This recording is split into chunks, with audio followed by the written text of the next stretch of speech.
Howdy everyone, John here, and today we're taking a look at the Hollywood Rack Sport Rider SE on our 2020 Ford Escape. This is going to be a great choice if you need to take your heavier bikes and your e-bikes out to the trail and get going. Now let's take a closer look. Now right off the bat, let's talk about some of the specs. It's going to have an 80-pound weight capacity per bike, which is really good. There's not that many bikes that are going to be going above that, so it's going to be able to hold your electric bikes and your heavier mountain bikes. Along with that, just how much wheelbase you have is going to be really nice, 60 inches, along with being able to hold fat tire bikes. So if you have a wheel width of 5 inches, it's going to be able to hold that with these fat tire bike holds right here. But if you have any type of odd shaped frame bikes or you have carbon frame bikes, this may not be the bike rack for you because it's going to be frame contact. So as you can see right here, it's going to be touching the frame, and if you have a carbon frame, that may warp or damage it, so you don't want to get this if that is the case.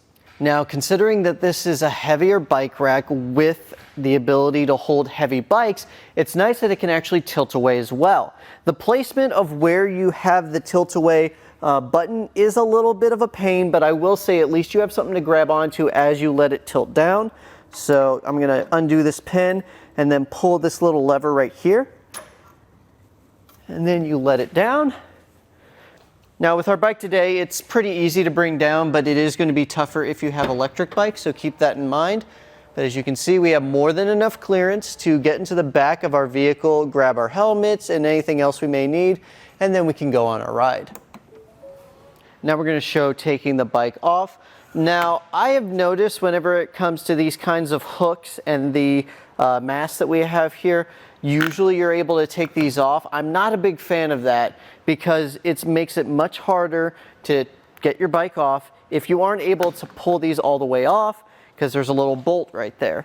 But you'll be able to undo these straps for the tires first. Get those out of the way.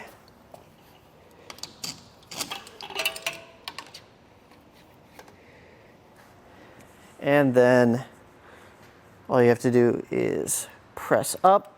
And they do have a locking mechanism on the actual hooks themselves, so that will protect your bike in case you feel like you need to protect your investment. Something I like to do just so it's a little easier to take off your bike is to undo the mast. Move that out of the way. And then all you have to do is push it down, kind of keep it out of the way.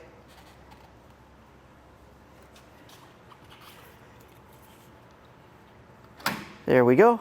And then that makes it a lot easier to take your bike off because you don't have to work around that mast.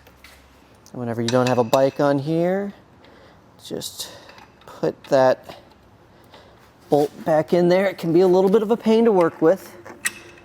There we go. And then another thing that you should do is put these straps back. Now while we're here, we can take a closer look, and you can undo this handle right here, move it back and forth. So if you have smaller bikes, you'll be able to work easier with that, or if you need to, bring it all the way out for those longer bikes. Now let's get a couple measurements. We're going to see how far it sticks out from the back of our vehicle, and that's going to be about 27.5. So keep that in mind if you're going to park or you're trying to make space in a parking lot.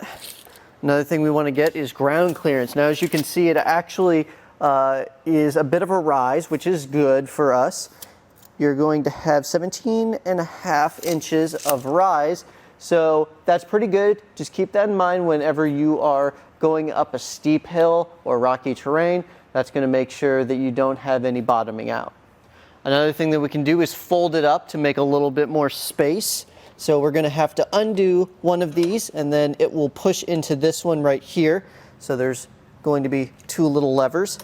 And once you hear it click, you know it'll be in place, out of the way.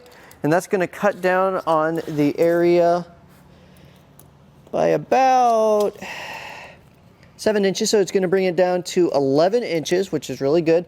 And it doesn't get close at all. It's going to be about 4 inches of space, and you can see it's moving back and forth a little bit, which is fine. It's still going to be sturdy enough to hold right there, and it's not going to get any closer to your vehicle. Now the shank is going to go into a 2-inch hitch, and it's going to be held in place by this bolt and locking mechanism here. It's going to be key-to-like with the rest of your locks on the bike rack, and we're going to be held in place by this anti-rattle system. Now this is a lot like some of the other Hollywood rack anti-rattle systems. Now personally, I think that there are some better handles out there on the market. Kuat does a really good job, but you can undo that, and as you can see, it makes it move around a lot more, and then you can just tighten it up. And that's going to take out all the play in your shank.